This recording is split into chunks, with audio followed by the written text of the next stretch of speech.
Well, hey, good evening, gardening friends.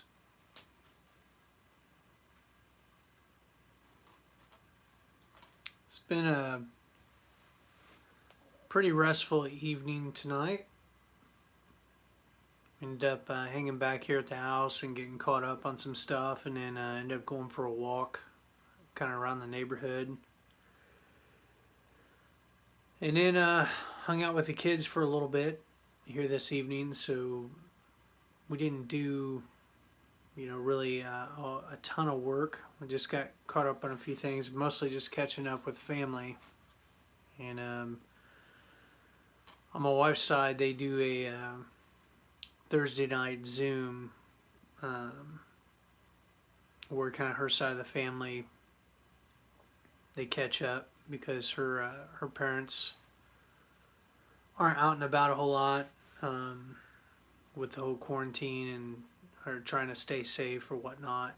And then a lot of her cousins live. Um, Two of them live in state, but um, one's like 45 minutes away, and the other one's probably about 2 hours away from us. And then there's another cousin in Michigan. So anyway, they kind of keep, I guess, catch up on Thursdays, and I think I participated in the first one, but the last two, they ended up starting before I was around or whatever, and that's fine. So anyway, just kind of took advantage. Hey Frank, what's up? What's up, man? That is crazy. What kind of varieties you got? Oh, that's cool. Well, maybe you send me some seeds. I could try some stuff out.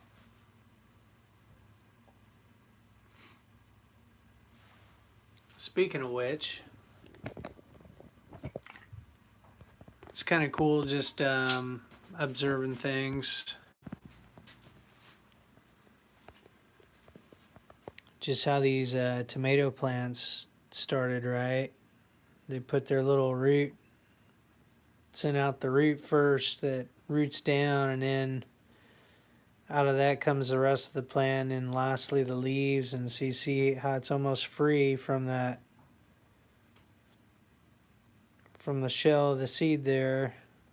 They're about ready to shed that and then bust those leaves out. There's another one. Wow, that's a lot of money on dried peppers. How many pounds you get?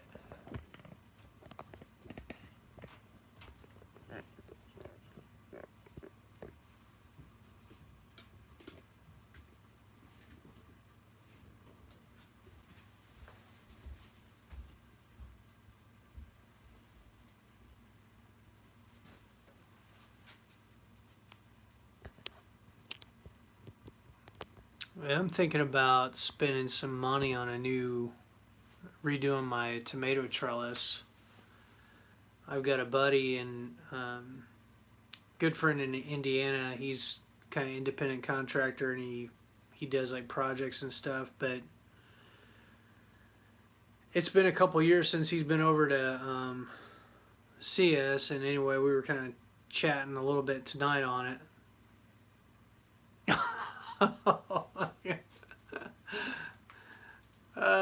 That's crazy, man. You should get a lot of seeds from that. That's funny.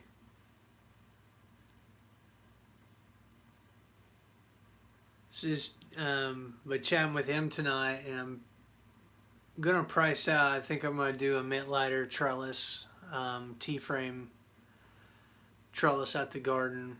Right now, I've just got kind of a patchwork of stuff. Basically, I recycled all my cattle panels that had been like tomato cages before, other structures. Oh, that's all. What are you going to do with the rest of them? Are you going to eat them or grind them up for like seasoning and stuff?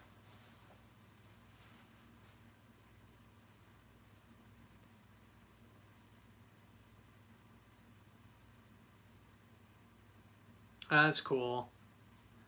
Yeah, we did that 2 years ago. I ground up.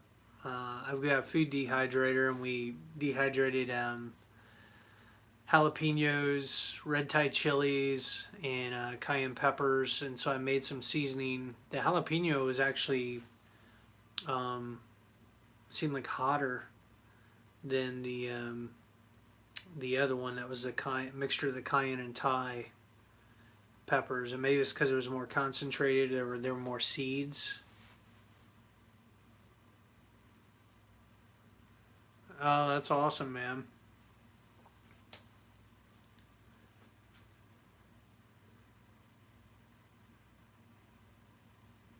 We try to make chili ready tomatoes with.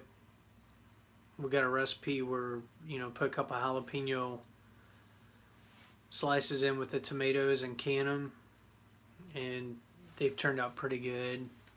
We're gonna try to get. There's a couple things on the wish list this year. I want to get a food mill to process the tomatoes this year. We've in the past used the Vitamix that I like got that like 7 years ago or something, and it does really good. But the flavor of the sauce is different because you got the seeds and the skin and all of it ground up into it. So it's rich, but it's got a little bitter flavor in some respects, or it doesn't cook the same as like stuff you're used to cook. Like if you buy store bought like canned tomatoes and stuff we're used to cooking with, it's a little different. So anyway, we're gonna try to get a food mill where you can strain out, like separate the seeds and the skin from the rest of the stuff, and hopefully have some success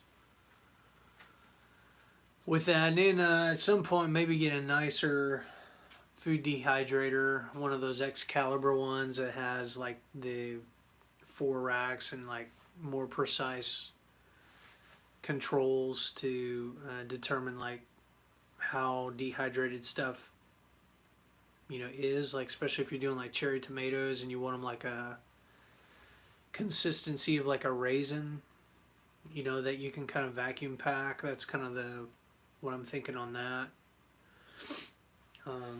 Right now we've got some off-brand, like an off-brand food dehydrator. It works okay. It's just a little more labor intensive. Um, Swapping, moving trays and stuff. But a couple things that we may upgrade. But the tomato trellis, I'm seriously thinking about doing that. Getting my buddy, having him come over and just kind of hang out, and then have him help me build it. And because right now I've got 2 metal trellises that go down, and they work okay. But if I did the T-frames, I could basically double my production, I'm thinking, because I could actually have 2 rows but planted closer together. And then the idea is that there's a cross beam that's like 6 foot. I think it's 6 foot, and you go like 4 inches in on each side, and then like 24 inches in, and you run these metal lines the whole length of it, and then you can plant your tomatoes like 6 or 8 inches spacing down the one row, and then as they're growing, you just string them up, like alternating, so that the whole way down. So you basically have 4 rows of tomatoes in 2.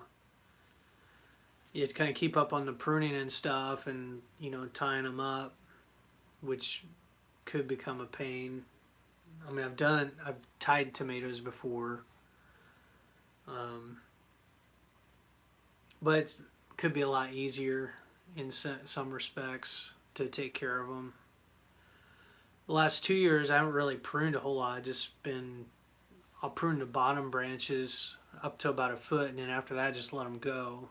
And then take a nylon rope as they're growing and run it the length of the trellis, or like in 10-foot segments, and tie it off, and just tie the plants against the trellis, so they've got these lines that are, you know, holding them in place, and do that like 4 foot up, you know, tie about 3 lines as they're growing, just take another rope and tie them against the trellis, and then they kind of grow out from that, and it's worked out pretty good. But something a little more cleaner, maybe, visually pleasing, you know, and hopefully more productive. I just don't know how much it's going to cost to do all that. Like how much, I haven't priced out any of that stuff. My buddy though's got a contractor's discount, so it would be cheap, you know, a little cheaper than what it'd be if I went out and got all the stuff. And so I don't know, it could be, if I do that, I'm gonna have to do it within the next couple weeks, because we plan on usually Memorial Day weekend, and so I would want to try to do that. Well, maybe I would do it on, you know, like take a couple days off before Memorial Day weekend maybe, and have him come up like Thursday, Friday, Saturday, Sunday type deal, and just hang out and get her done. I don't know, we'll see. I may not do anything. If it's cost prohibitive, we'll just live with what I got and kind of go from there. So, well, how'd your day go? You did you end up working today, or?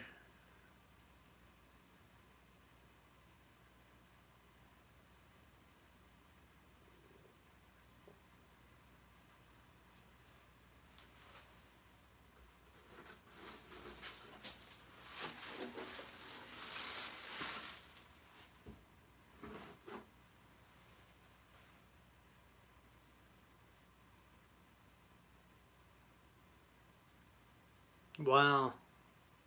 So is he starting, like, trying to start like a little greenhouse or something? I mean, I know you guys are working on that kind of working on kind of a greenhouse and stuff like that, or is that just like, is he into gardening or something? Like, just wants to have all that?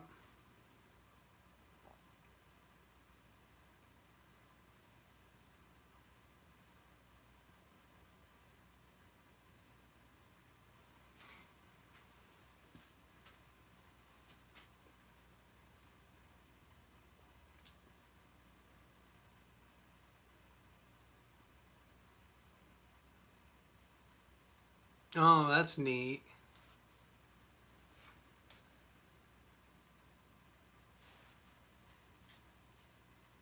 There's a lady I work, well, she's an HR director, and she and her husband have a hobby farm, and they're not really growing the vegetables so much. It's more animals. They got some kind of special goats or something. Um, they've got the real big horns.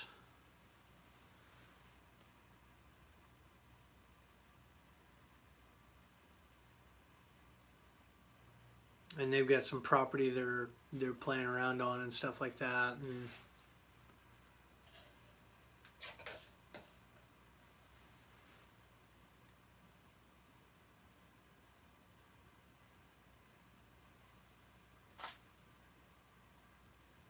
how much property does your boss have? Like, is it a couple of acres or something?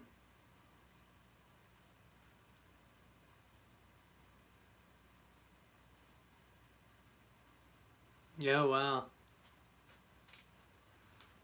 Well, maybe you're gonna end up being a farmhand.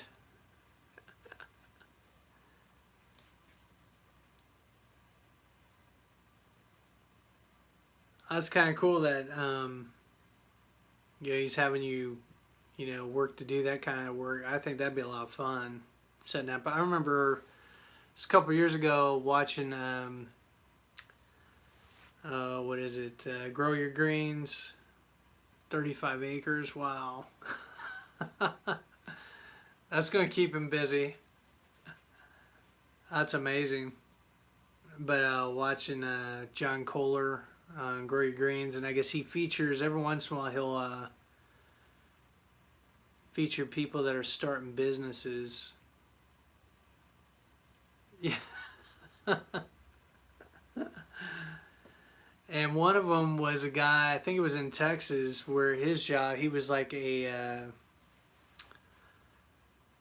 um, a garden consultant or something. And so part of his business was he would set up backyard gardens for people, like grow boxes. I guess he was doing a square foot model where what he would do is he would build however many square foot raised beds, maybe a customer would help him choose the vegetables, and he would have a preset list of things that he knew would do well in like a square foot garden setting. But basically, he would take care of helping them design it, plan it out, build all the beds, fill them all that, get everything going, and basically give them instruction, and then would, depending on what package they wanted, I think he even was willing, I think he had a service where he would actually take care of the garden as well. Some of them he would just get them to the point of setting up and then would be done, but others he would actually, part of the agreement was he would take care of them. And so he had all these customers. And then I think he did some other things, garden or yard related to that. But I guess was making decent decent money doing that, so I don't know. I mean, maybe there's an opportunity to do that, especially with a lot more people, in today's environment, maybe being more interested in growing stuff. I always think it'd be kind of neat, but like it'd be kind of, I don't know. You'd have to be diversified, where you'd have other things you were doing, not just that. I don't think you could do just that, at least not where I'm living. But doing like garden consulting or something, where maybe you would even do soil tests, or you would do just give advice on stuff. Maybe you would sell plants on the side, like at the start of the season you would have like a little greenhouse where you could raise stuff to sell, maybe be part of it. But again, a lot of that stuff you got to do on a scale that it makes sense. Or you have a full-time job, or a day job that pays the bills, and you're doing this on the side just trying to build it up, maybe do landscaping with it, or something.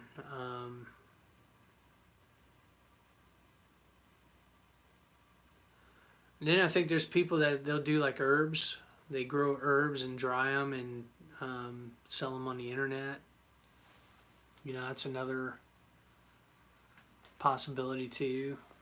As more people are interested in like herbal remedies and things like that, especially with like all these baby boomers retiring and like being a little more health conscious.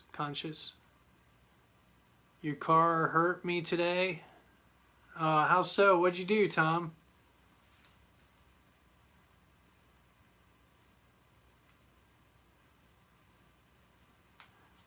That's awesome. Yeah, I think you could totally do it. I mean, you'd have to do it in stages, but I think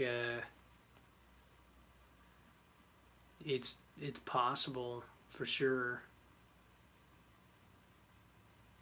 Oh no.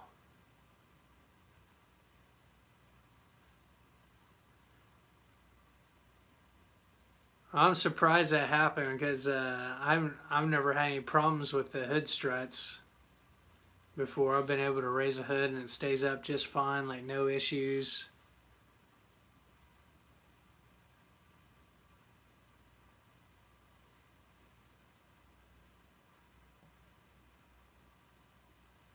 Are you okay? Did it like gash your head, or does you got a big knot on the back of your head, or?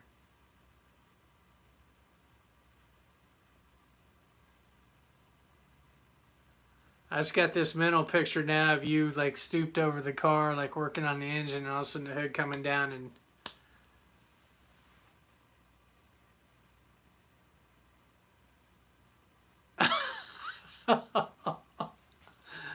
Oh no.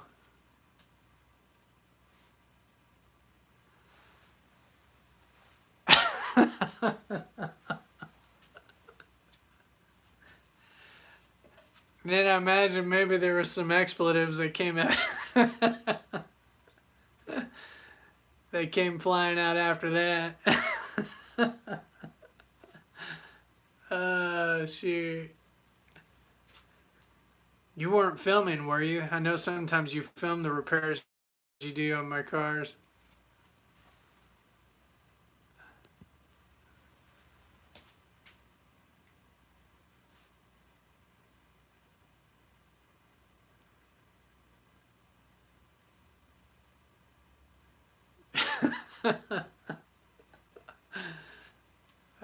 It's too funny, man.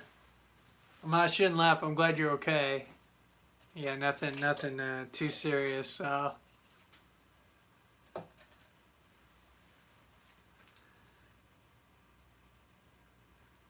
what you got left to do on it is I know you did the upper intake, and then the lower intake was the one that was leaking real bad, or was the worst of the two. And then was it the belt tensioner? You said thermostat, oil change.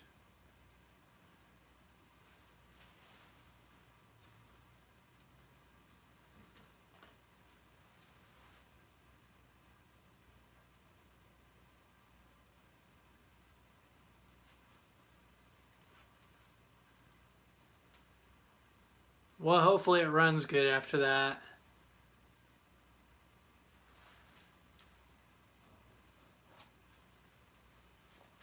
I still remember my sister, she had the LeSabre, and I think I told you this, but they were coming back from Evansville, and all of a sudden she hears like this noise where I guess the rod went right through, and there was this like blood trail of oil where she lost all that engine seize. I mean, totally blew the engine up.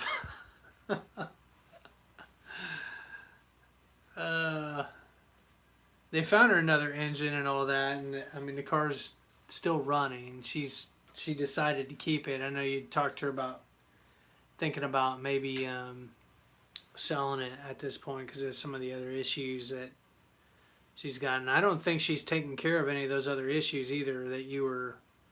I told her, I said you need to start just tackling them one by one. If you want to keep this car going, you should probably schedule some more time with Tom. Maybe I'll put a bug in her ear again.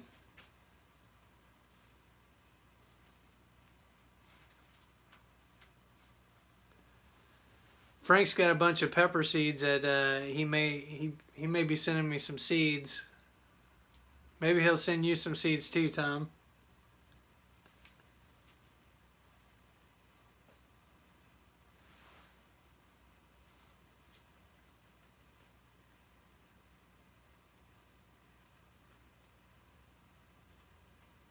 Oh.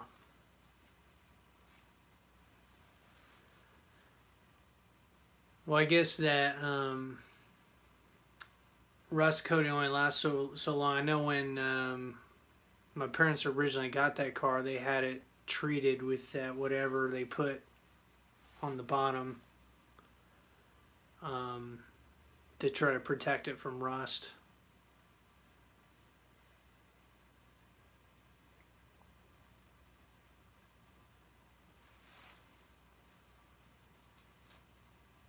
Oh, really? Oh, shoot.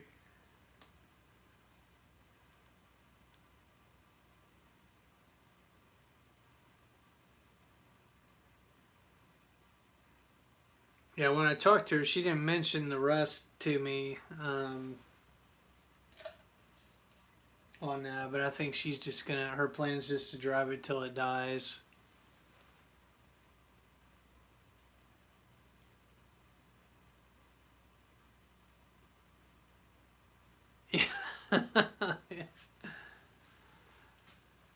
Yeah, that'd be cool, Frank.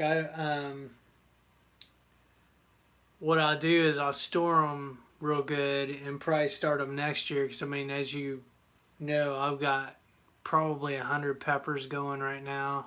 I mean, there's a ton of stuff going right now out at the greenhouse. Which I made a couple more. I filmed a couple more things out there. I just haven't had time to put the video together or whatever, because my daughter, she does her homework on my computer. I've got a Surface Pro. It's like kind of old. Surface Pro 3. And she's usually using it to do her schoolwork and all of that. And then by the time they're done with everything, it's usually kind of late. So sometimes I try to catch up on the weekends if I can't get anything put up through the week. But anyway, a lot of stuff. It's kind of cool. We were out there last night, and the plants were all like, it looked like they were getting ready to do another growth spurt with the way the leaves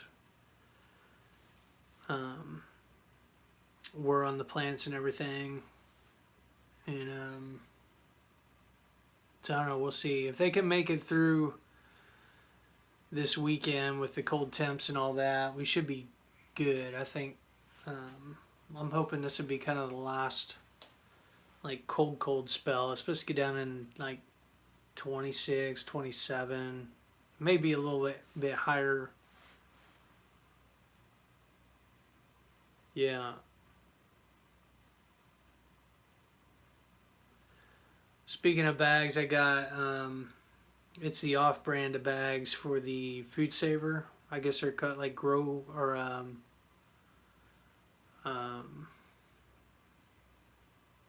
vac bags or whatever. Forget the brand. Hey Stone, what's up, man?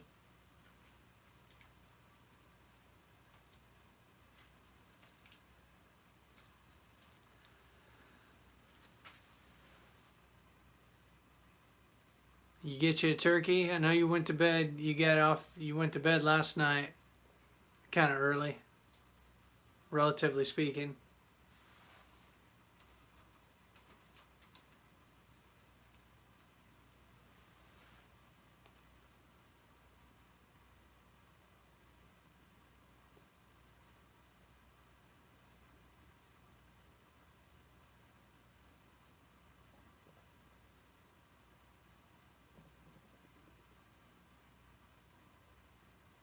Oh, that stinks.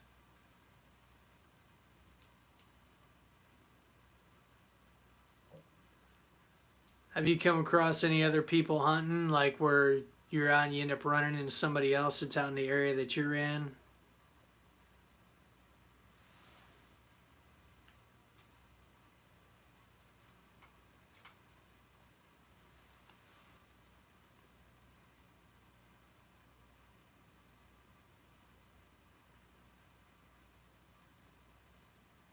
Wow.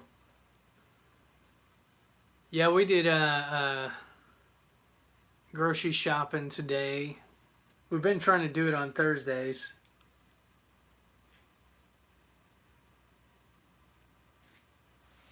That's cool.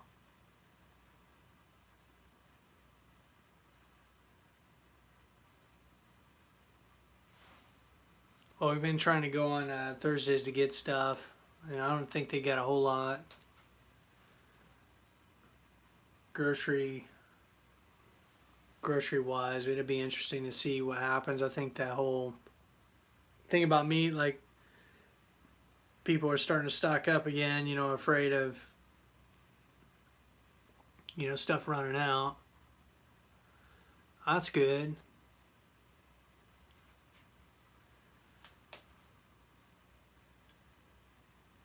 I know we put 10 pounds of meat up the other night. I used their food vac bags. I think is the name brand of it or whatever, but they sealed really nice. Actually, I thought they sealed nicer than the actual Food Saver bags.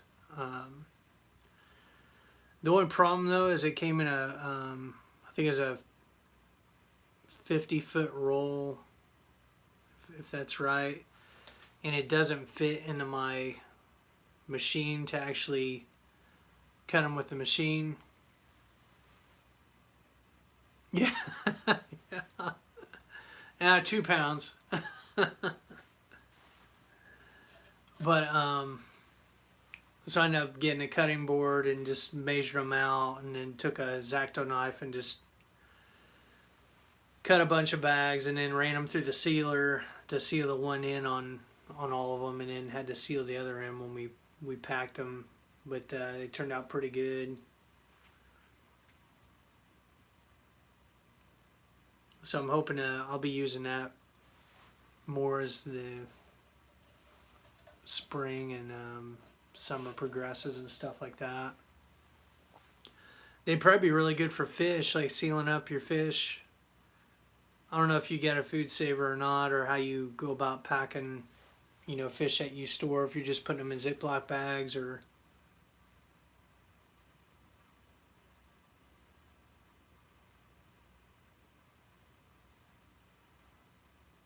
You said the peppers smell raisiny?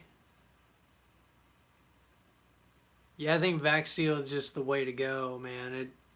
I've been impressed with it, especially with the onions.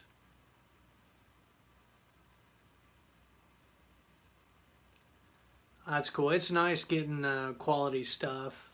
Like I don't mind spending money on quality. I'd rather buy like something quality that's going to last a really long time than to try to go the cheaper route. And sometimes I go the cheaper route, just because you can't afford to get like the really nice. But if I can get something nice, I'd rather go that way, because in the long run, like you say, you spend less money, trying to, replace or repair or whatever. Sometimes you don't have a choice. Like I said, you don't have the resources, so you just gotta live with what you can get and kind of do the best you can with it, which is fine.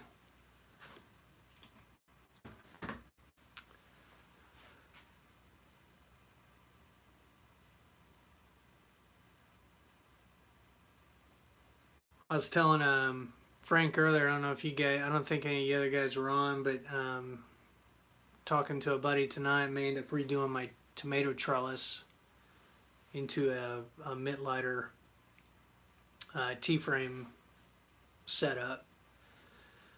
Thinking it's going to be 40 foot, or maybe it's 220 foot, like I've got a little bit of a separation, but I'm thinking 40 foot, and maybe it's got, instead of the one post in the middle, I've got 2 posts going down and a header over top that's supported, and then a wood frame around the top, and then run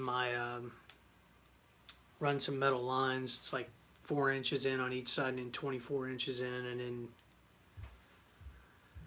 be able to do kind of double the tomatoes I normally do, and like string them up so that I've got them kind of crisscross on each side of the trellis. So basically I've got 4 lines of tomatoes going up different kinds, and kind of see how that does. But need to price it out. There are 2 post plans for T-frames. Yeah, I have to check out the book.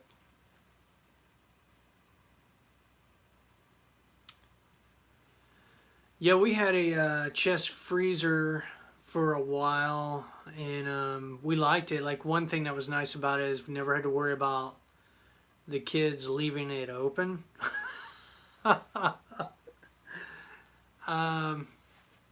Because it would close. We would know whether it was open or not, type deal.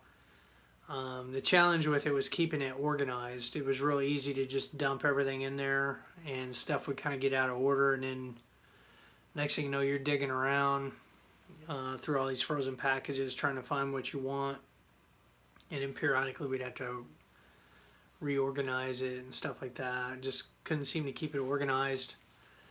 So my wife, she basically say, hey, we really need to get a stand up, blah blah blah. So a couple years ago, Lowe's was running a deal. It was in their discounted section. We got it for like, I want to say $375 or something, like less than 50% off, or it was more than 50% off the list price. It's a big Frigidaire, like frostless freezer with shelves and all that stuff. But we had to really watch it because, like, even this last week, one of the kids came down to get something. Maybe I think it was on a Thursday night. They left the door. They didn't have it.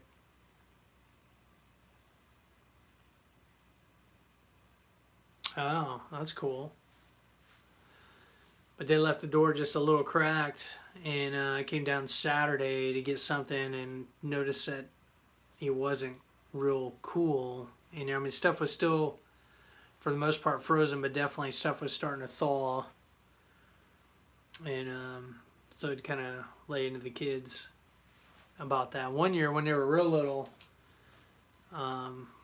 younger than what they are now, when we were at the old house, we got a side of beef and everything, packed everything away, and it was out in the mud room, and kids had left the door ajar or something, and all that meat went bad. It was terrible. We ended up having to throw all of it out.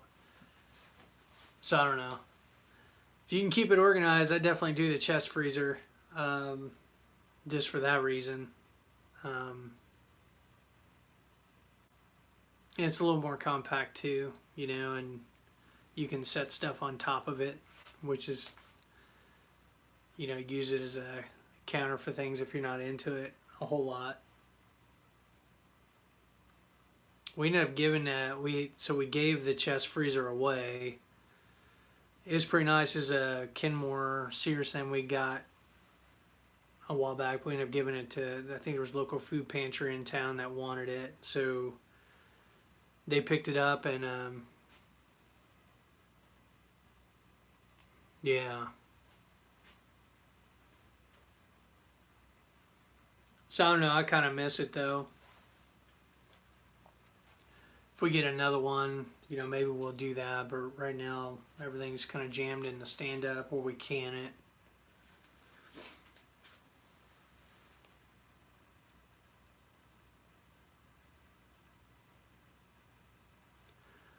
So I was watching a video tonight on planting peas. Maybe you guys have seen this, but it's really, and I'd maybe come across this, I just forgot about it, but there's a guy named Jeff Moore who he's the guy that originally started doing this, but he starts his peas in a gutter, like rain gutter peas. Yeah, we couldn't save any of it. It stunk. Like, it got to the point where there was a smell. A tile cutter. Maybe I gotta see, because I had a tile cutter.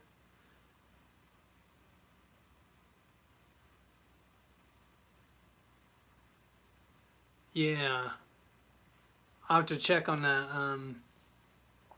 On that, the tile cutter thing. Yeah, it was pretty slick. They had just the rain gutter. They set it up to where, yeah.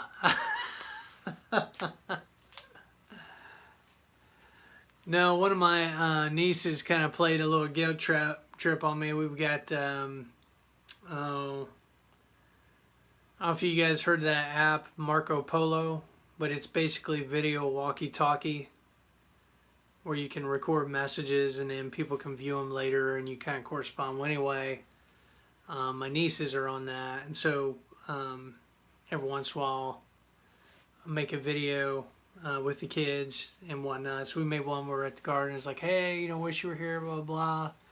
And she came back with this video like, you know, Uncle Charlie, I really want to go on a bike ride, but I can never go because you guys are always at the garden.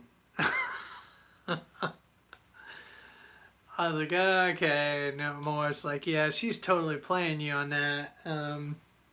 You know, because she knows you're a softy. You're gonna. So anyway, we're gonna be dragging the bikes out at some point this weekend. Try to get the garage cleaned out and get rid of that piece of couch that the cat peed all over. Take that to the dump or drop it off on a highway or something.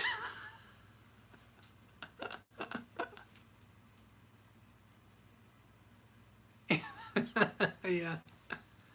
Yeah, it was Hugh. That was the guy I watched tonight. And I thought, man, that's pretty slick. He just had them all sprouted and then he kind of jiggled the gutter. And then after he dug the trench, just laid them all in there and they were good to go. So we may see if I've got something similar to that where I can start stuff, assuming the peas I got planted don't come up.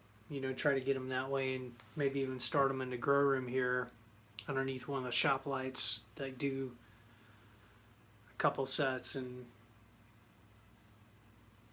see what happens. But anyway, we're trying to have fun with all of it. Which I'll show you. It seems like things have gotten even a little bit bigger since. Yeah. Oh, which reminds me, I need to get my. I still got lettuce boxes outside. I should wheel in. Well, these seem like they've gotten a little bit bigger from last night.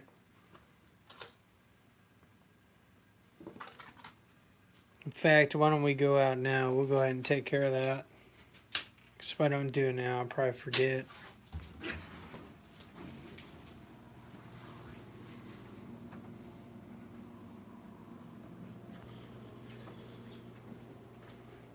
Garage is kind of a mess.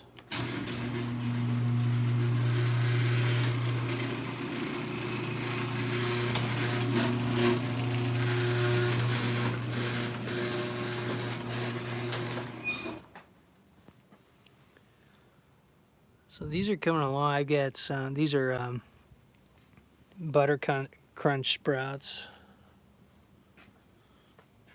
I'm just going to give that a kick.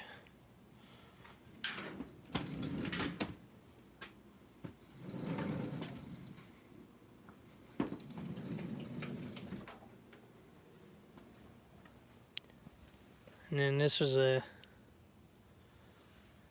restarted that the butter crunch one. I mean, all those butter crunch were looking so good, and then left them out that one night. The frost really did a number on them. So I ended up just ripping them all out and starting over. But I think if I have to do it again, I probably won't start anything till like May because the weather's just no good.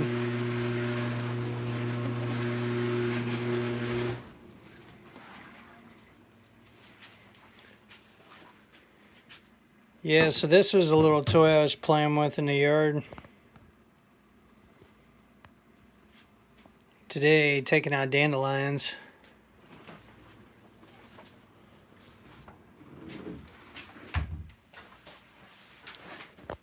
And it worked out pretty good. I just drilled down a couple inches and it grabbed hold of the plant and I just jerked it out.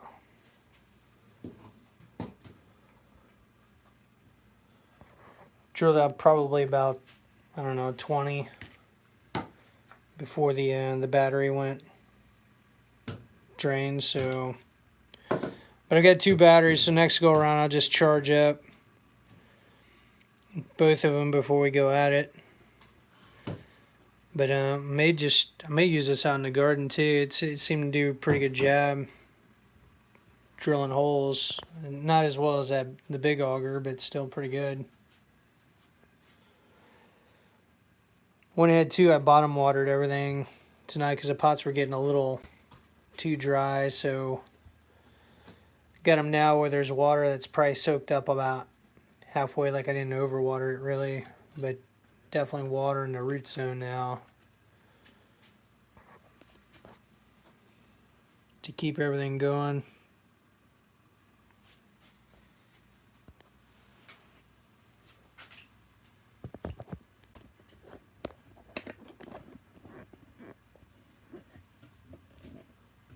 Well, you guys got any plans this weekend?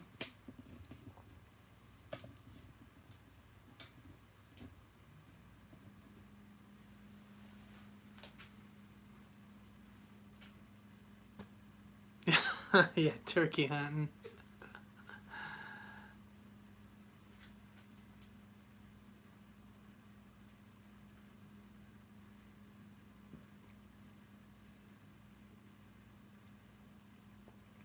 Oh, long term?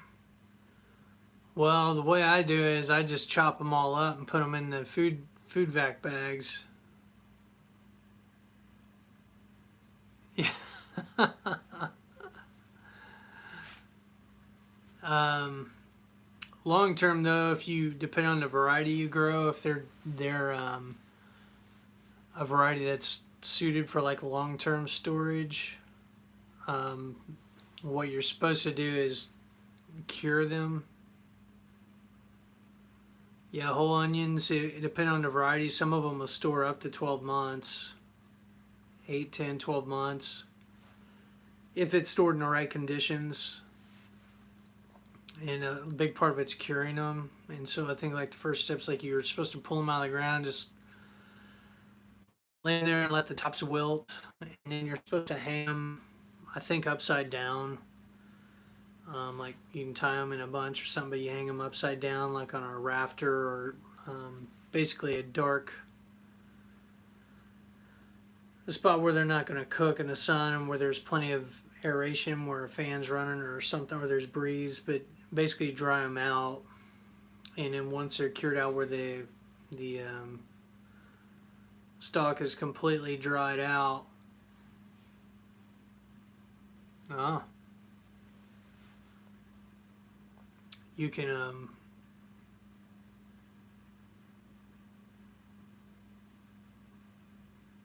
you can weave them together or something like that. Like I said, I've not had a lot of success curing them. I just haven't had a spot to really do that too well, and so we would maybe tie a bunch and it would look all neat, but you know, a month or two later, you know, one of the onions would start rotting, and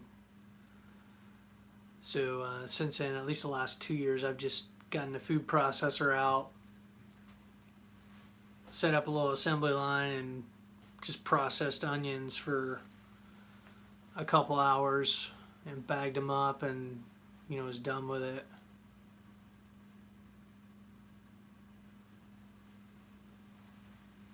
Yeah, I think things are really going to take off because I mean, like the temp in here is 70 degrees. Yeah, this thing's pretty accurate for the most part. Store-bought white onions. I don't know. I mean, we've had onions in our food drawer for a long time before. I think the white onions probably would last longer than the yellow.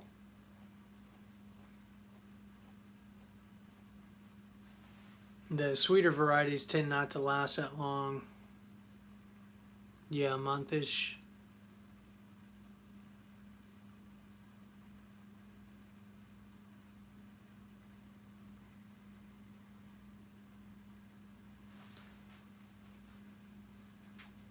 Yeah, I'm hoping this works this year. This netting, I haven't opened one of these up yet, but basically it's like a, supposedly will hold 10 pounds of onions, and where you tie off the bottom and drop an onion in, you tie it again, and then you keep feeding them in, and then the idea is as you're using them, you would just, you know, cut it out, you know, and then continue to do that until you've used them all.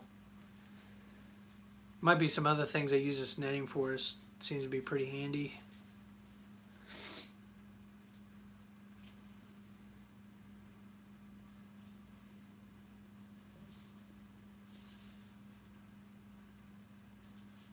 Yeah, there's even instructions on there, I guess, to what we're talking about.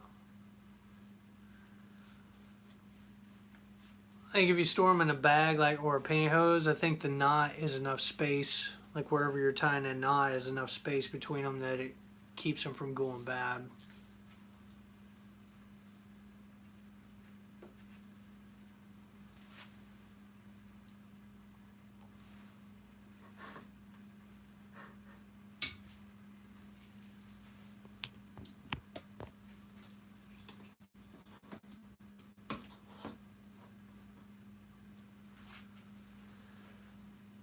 It just keeps them, yeah, I guess keeps them separated.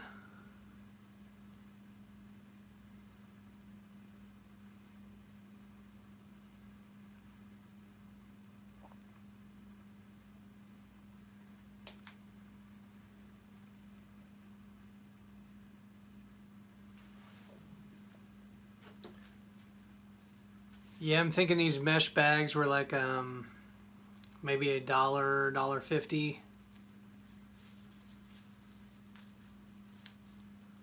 We got, I think it was like close to 240 onions planted right now. It was Dixondale Farms. I'll see if I got the website link, but they got a little store that where these were on, so I ended up getting about 10 of these to use. Yeah.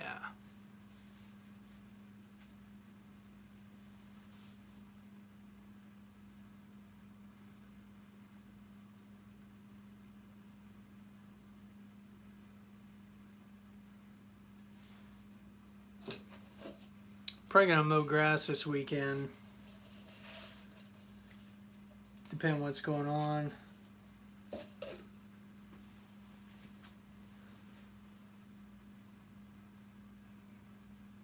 Maybe do some rain gutter peas. We did all our planting I think last weekend.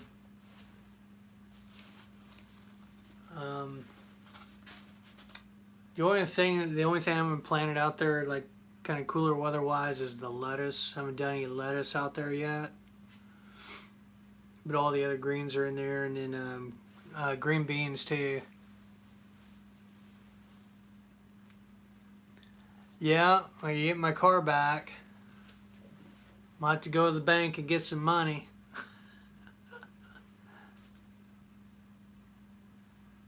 Yeah, let's see what's going on Saturday. Maybe we can do some mushroom hunting. That would be fun.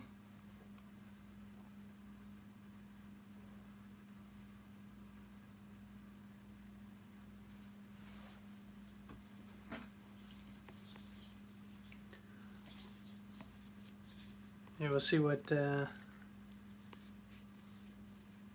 happens. But oh, cool.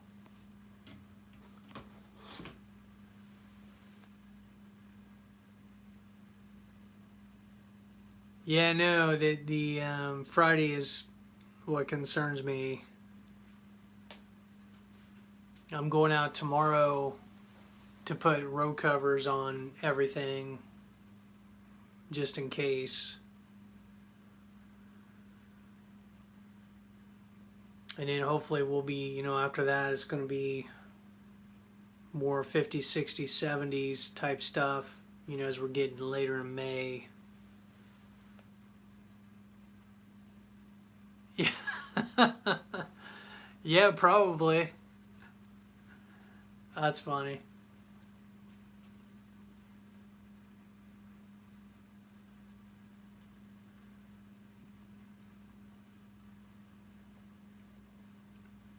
Maybe if there's enough foliage on the trees, or where they typically grow, like underneath stuff, like near the base of trees and stuff, that enough of that there that we keep the frost from hitting the ground, freezing those out.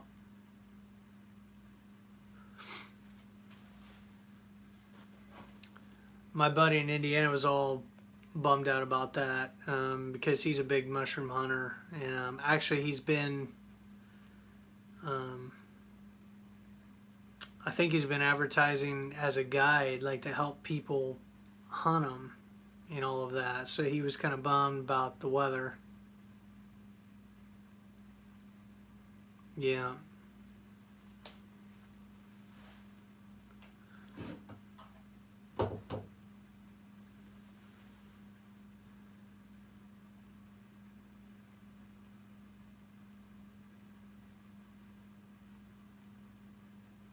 Well, I should probably be packing things up. It's about 11 o'clock now, isn't it? Actually, it's probably about 11:15.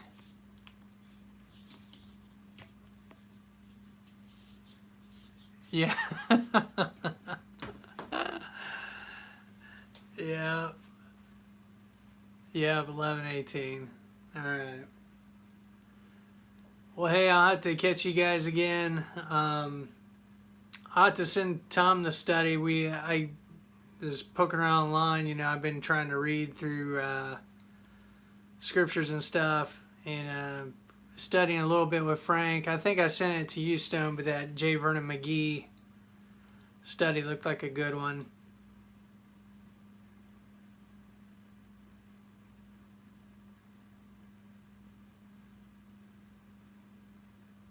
Yeah.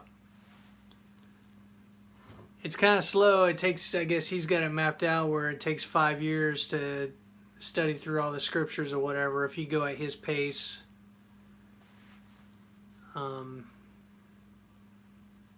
Doing one program a day or 30, I think they're each like 30 minutes. And some of it's like a little bit of a promo for the program itself, but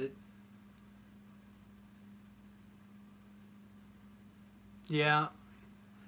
Yeah, this would be more just as you have time, I guess, if you end up giving it a listen.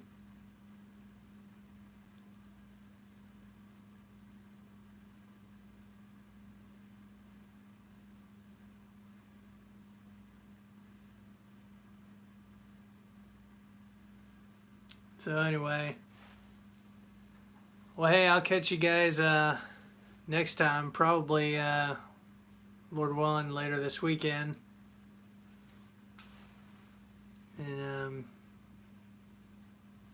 we'll talk with you later. Good night.